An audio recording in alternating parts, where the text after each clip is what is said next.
हर जगह हमारे daily Vaser भाई हैं, लेकिन उनकी मांगों को नहीं सुना जा रहा है। जम्मू कश्मीर की शिक्षा व्यवस्था देखती हूँ तो सरकारी स्कूलों में केवल वही बच्चे पढ़ते हैं जिनके पेरेंट्स के पास पैसे नहीं।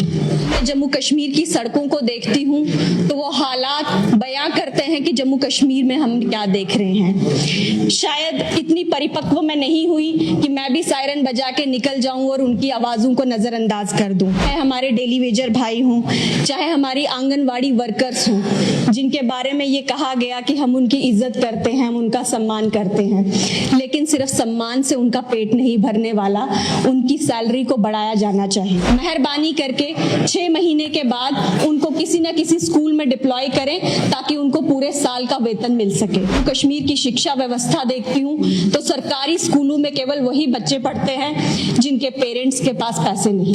सर, बड़ा दुख होता है ये देख के। हमारे सत्ता पक्ष के लोग हैं, उनको बहुत बार मुझसे ये शिकवा रहता है कि मैं उनको कभी सपोर्ट नहीं करती। अगर वो शिक्षा को लेके एक ऐसा बिल लेके आए, चाहे वो नेता हो, चाहे एमएलए हो, चाहे मिनिस्टर हो, चाहे डीडीसी हो, चाहे बीडीसी हो, चाहे पंच हो, चाहे सरपंच हो, वो बिल लेके आए कि सभी के बच्चों को सरकारी स्कूलों में पढ़ना है, सभी अफसरों के बच्चों को सरकारी स्कूलों में पढ़ना है, हम उनका समर्थन करेंगे।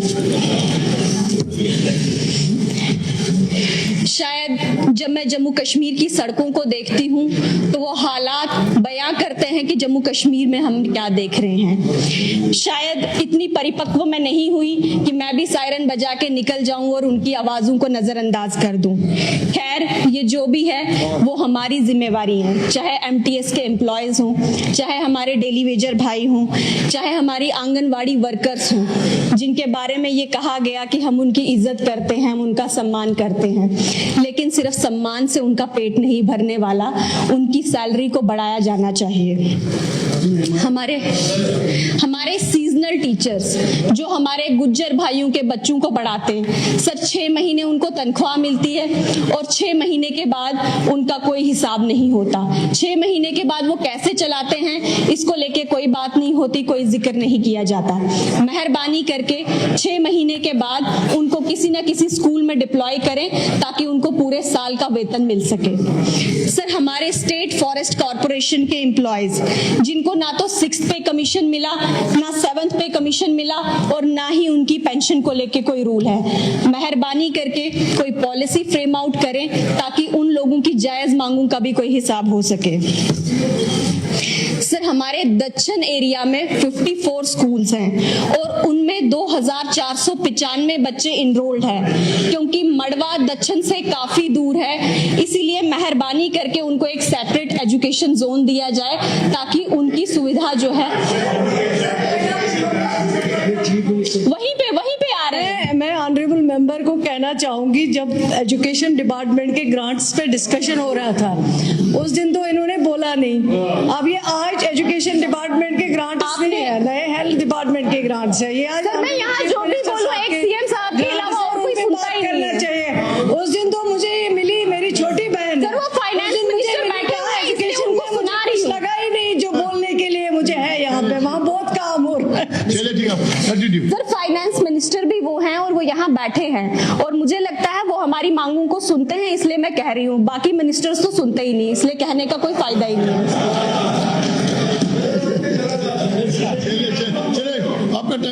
आपकी चॉइस है सर, आप रिस्पॉन्सिबल हैं हाउस चलाने के लिए, हम तो सिर्फ विपक्ष में बैठे हैं, हम अपनी मांगों को लेके आपसे बात करते हैं। अपने पॉइंट बताइए।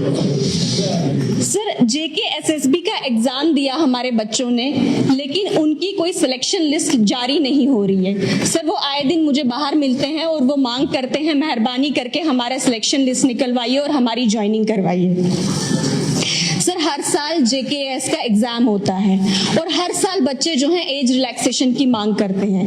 एक ही बारी में क्यों नहीं उनको एज रिलैक्सेशन का जो है वो उनका जो रिप्रेजेंटेशन है उसको फिलअप करके, ताकि हर बार उनको वो 35 साल का वो ना लगाना पड़े और एक ही बारी में उनके लिए कोई सोल्यूशन निकले।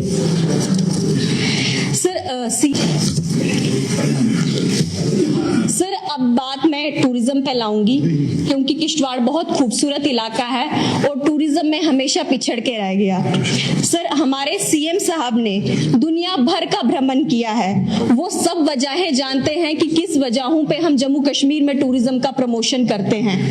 तो मैं सीएम साहब से ये रिक्वेस्ट करूंगी कि दुनिया भर के पर्यटक जम्मू कश्मीर आए और सिर्फ जम्मू कश्मीर में वो 5 किलोमीटर के दायरे में सिमट के ना रहकर जम्मू कश्मीर के दूर दराज ग्रामीण इलाकों में भी आए। इसको लेके हमें कोई पॉलिसी फ्रेम आउट करनी चाहिए, कोई प्लान बनाना चाहिए, कोई डिजाइन सूटेबल फ्रेम करना चाहिए, जिसके बाद हमारे लोग जो है वो दूर दराज क्षेत्रों में भी जाए और वहां के लोगों को भी रोजगार मिल सके।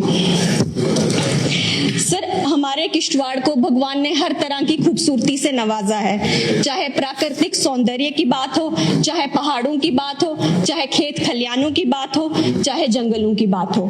सर, एडवेंचर स्पोर्ट्स के लिए भी बहुत सारी चीजें हैं, लेकिन कभी भी वहां पे एडवेंचर टूरिज्म को प्रमोट करने के लिए कोई इनिशिएटिव ही नहीं लिया गया।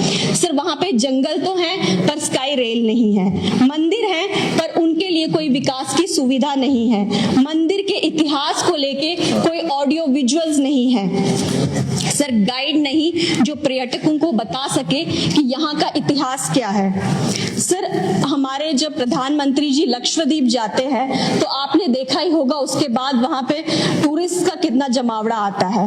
वो वहां के इंफ्रास्ट्रक्चर्स को किस तरह बूस्ट करते हैं, वो वहां के खाने को, फूड फैसिलिटीज को किस तरह बूस्ट करते हैं, हमें इन चीजों की तरफ ध्यान देना होगा।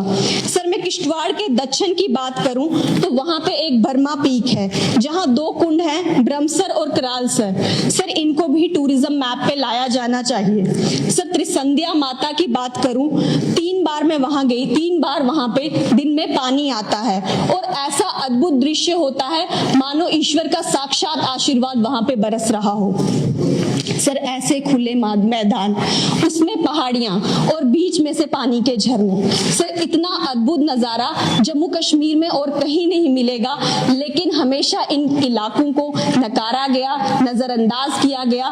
मैं मौजूदा सरकार से गुजारिश करूंगी कि पिछली बार भी मैंने उनको 10 प्रोजेक्ट दिए थे टूरिज्म को लेके और 10 के 10 उन्होंने अप्रूव किए, लेकिन इस बार भी मेरी उनसे रिक्वेस्ट है कि मेहरबानी करके हमारे टूरिज्म को प्रमोट करने के लिए भी कोई काम करें।